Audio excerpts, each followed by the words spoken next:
everyone. My name is Jess, for those of you that don't know me. Okay. When I had first heard about the Mexico missions trip, I was really thrilled and eager to sign up. I had always wanted to go on a missions trip because my sister and husband had gone, but the timing for me had never been right. And so after talking it over with family and making sure someone could take care of Charlotte, I signed up. Leading up to the trip, our meetings went from monthly to weekly, starting in May, and I was overwhelmed by the preparation and was hesitant to take on any major responsibilities because of my demanding job and young daughter. I also started to feel immense guilt for knowing I'd miss a ton of meetings over the summer due to travel plans. By late May, I was sick and juggling work stress, and Charlotte had decided to regress in her potty training. So if you witnessed that, then I'm sorry, but that was really tough, and that made my desire to back out from the trip even stronger. I talked to house church members about my concerns, especially since I'd missed several prep meetings and felt I'd only be able to attend a few more. I felt guilty and thought that the team would honestly be better off without me. My house church was supportive, reminding me that God could still use me and that it'd be great for me to go, but at the same time, it was okay if I needed to back out. On one of my sick days, I called PD for advice, hoping he'd say it would be okay for me to skip the trip due to my circumstances and try again next time. That was definitely wishful thinking. But of course, instead, he told me to focus on healing and getting better and to pray about it, leaving the decision up to me. Although I was initially frustrated by his non-directive response, I'm grateful now that he encouraged me to make the decision when I was in a better state. In the weeks that followed, I prayed for clarity and peace.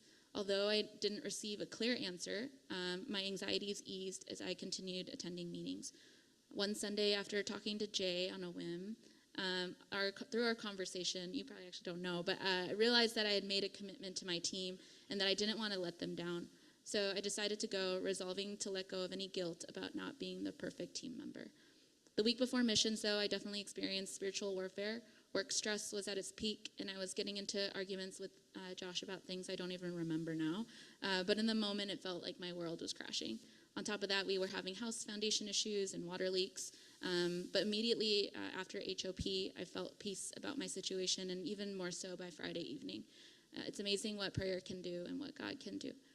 So the first part of our missions trip was to serve the Lord's Church in Guadalajara, led by Missionary Chu, and build relationships, bring joy and restoration. We were able to go to this amazing retreat center surrounded by mountains and natural hot springs and spend 4 days as a multi-ethnic and multilingual body.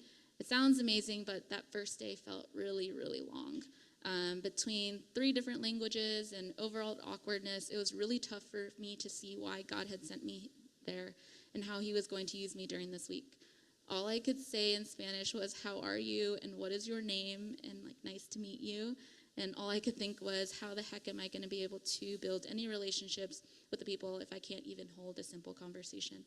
Day 1 was rough for me, for most of us, but we made it through, and we had a good debrief at the end of the night that encouraged me to step out of my comfort zone a little bit more the next day.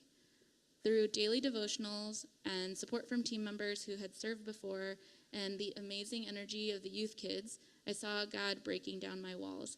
I started engaging more with the local community, and thanks to Google Translate, I was able to have deeper conversations and serve the people by caring for a 10-month-old baby so that his mom, Lupita, could engage in worship and listen to the sermons without any distractions. It reminded me a lot of myself when I was having Charlotte, and so it was nice to be able to do that for Lupita. On the last day, I ended up having a conversation with Karen that was deeper than any I had with her that week. We had talked every single day. We had celebrated her birthday. But that day, we decided to sit with her at breakfast, and I had decided to ask her what brought her to the church. Immediately, I had a gut feeling that the answer wasn't going to be great. Her dad had passed. Her dad had brought her when she was 6 years old, but he had passed away suddenly in her arms 3 years ago due to a respiratory attack. She shared that she was hesitant to come because that was the first retreat she had gone to since his passing, and that it hurt her to think that he wasn't going to be there. From there, she spilled out her heart and told us about how she fell deep into depression, but that her family was able to support her through therapy and bringing her back to a healthy state. And she ultimately said she was happy to have come and that now she is investing her time into work and her love of dance.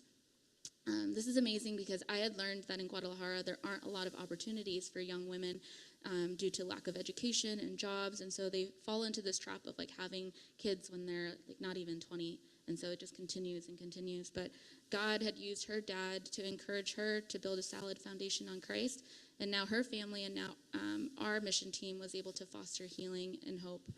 I wasn't sure why God had sent me to this place, but I think it was for the Karens of the church. He not only wanted to use me to help her heal and be encouraged that there is hope in the darkest of times, but to also heal me too and remind me that he is a good father that loves us so much.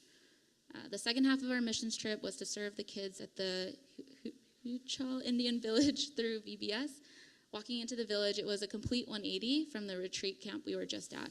Not only was it significantly hotter, more humid, but there were even more mosquitoes and ticks crawling everywhere.